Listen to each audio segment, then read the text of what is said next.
Bom, vamos começar aqui falando um pouco sobre a questão da história da psicologia com as Forças Armadas, certo?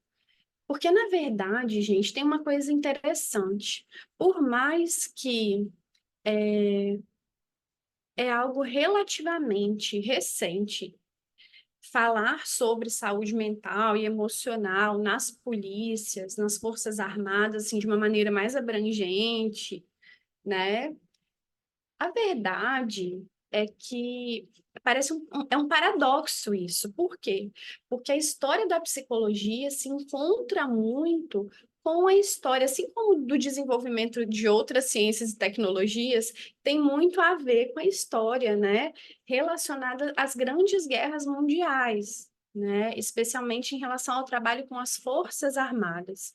Então, vou trazer isso só para a gente contextualizar, que eu acho que é algo interessante, importante de entender, né? Porque o que acontece na Primeira Guerra Mundial é que a gente vai ter hoje os testes psicológicos, né? Os tão comentados, a avaliação psicológica que é feita, né? Seja para processo seletivo, para concurso, seja para outros tipos de situação de avaliação, ela foi muito desenvolvida, uma parte das avaliações, das técnicas, né? Sejam as técnicas que a gente chama de projetivas, sejam técnicas mais relacionadas com habilidades, é, foram desenvolvidas na época das guerras com os exércitos, né? Então, as grandes aplicações de avaliação, né, os testes eram feitos em militares, primeiramente, e ali eles eram desenvolvidos, eram aprimorados, né? E vamos dizer assim, um dos primeiros setores da sociedade também a se servir das avaliações para melhorar desempenho, para identificar habilidades, para identificar limitações, problemas, foram os setores das Forças Armadas, certo? E aí, já em 1918, né, a gente tem aí a identificação do que ainda não vai ser chamado do que a gente vai conhecer como transtorno de estresse pós-traumático. Vocês já ouviram falar do transtorno de estresse pós-traumático, né? Ele é um tipo de transtorno que a origem dele, né, a primeira classificação diagnóstica dele também está muito conectada com os militares no pós-guerra. Logo mais a gente vai falar sobre isso. Mas hoje, o que a gente entende do TEPT, né, que é o apelido que a gente chama o TEPT, que é o transtorno de estresse pós-traumático, que acomete várias pessoas, não só militares, mas que foi identificado primeiramente nos militares que chegavam aí do pós-guerra, os veteranos. Já em 1918, haviam algumas situações de adoecimento psíquico relacionado à natureza desse trabalho das Forças Armadas, especificamente, que começou a ser identificado ali. Ainda não tinha esse nome, ainda não tinha esse diagnóstico, mas tinha um apelido aí chamado shell shock, né? Que era utilizado na época, que era quando um soldado ele simplesmente sucumbia a questões emocionais, né? Ficava pouco responsivo, apático, né? Tendo muitos pesadelos, questões relacionadas à ansiedade muito intensas, tremores. Tá? E o shell shock ganhou esse nome aí, eu até coloquei a observação para vocês, que esse descontrole, vamos chamar assim, emocional, eram causados por uma exposição àquelas explosões de artilharia, né? Que na época, né, da Primeira Guerra, como a gente sabe, tinha essa guerra de trincheiras e tinham as conchas ali, chamados shells, onde eles ficavam, shell shock, então eram esses barulhos ali, né, e essa pressão de poder também, de estar com a vida em risco e também estar ali atentando o tempo todo, né, contra a vida de outros, e isso trazia já na Primeira Guerra, você vai ter os primeiros relatos, as primeiras tentativas de lidar com essa situação dos jovens, a gente sabe muitos jovens que iam ali para o campo, muitas vezes, né, de uma maneira muito com pouca preparação, um pouco tempo de preparação, e aí você tinha essas consequências, tá certo? Então a gente já tem aí na literatura esses primeiros já nessa época, esses primeiros registros, tá? E aí, a gente tem também, né, no período entre guerras, né, então entre a Primeira e Segunda Guerra, a gente tem aí o desenvolvimento maior dos testes psicológicos, como eu vinha falando com vocês, que vão ajudar a trabalhar questões de equipe, liderança, a preparar mais as tropas, a deixar mais robustas, né, para o combate.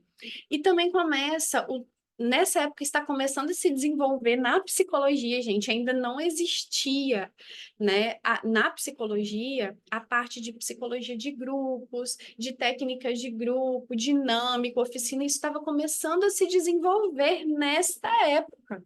E começou também junto aos militares. A gente tem um teórico específico da psicologia que é muito conhecido por quem estuda, né, por quem faz graduação de psicologia, que é o Wilfred Bion, que ele é um teórico extremamente importante, psicanalista da psicologia de grupos, e ele, na época, esteve muito ali junto com os militares, né, vivenciou uma série de questões que influenciaram muito depois, né, em como que a gente foi desenvolver as teorias que trabalhamos hoje em psicologia de grupos. E olha por que que eu falo que isso é um paradoxo? Porque os militares, né, nessa época eram servidos, mas também ali estavam, né, participando de experiências, né, ainda relacionadas a isso. E hoje que a gente já tem isso super desenvolvido, não é o público que mais utiliza dessas ferramentas, né, que é mais servido hoje por essas ferramentas.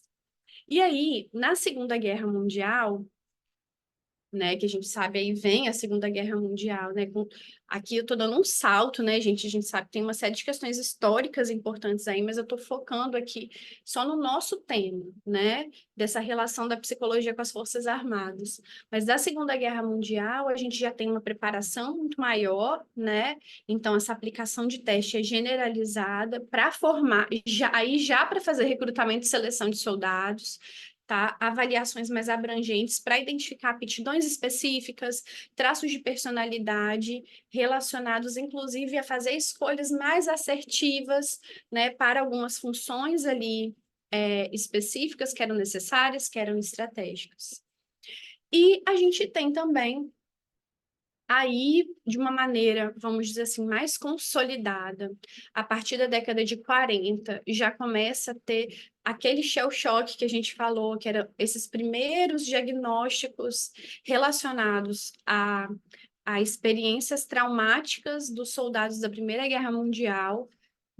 Quando chega na Segunda Guerra Mundial, aí algumas décadas depois, a gente já tem os relatos mais detalhados do que vai vir a ser chamado transtorno de estresse pós-traumático, um aumento acentuado nesses casos, uma verdadeira, vamos chamar assim, epidemia por conta de soldados expostos a traumas de combate. E aqui a gente vai usando essas palavras traumas, dificuldades, situações adversas, mas a verdade né, quando a gente para olhar as situações em si, são situações realmente assim, né? E aqui cada um, né, dos senhores vai talvez ter alguma coisa para falar sobre isso, ou pensa, ou vem uma imagem diferente à cabeça, mas a gente está falando aqui de situações limite do ponto de, enfim, participar de situações em que muitas pessoas serão mortas, ver colegas, né,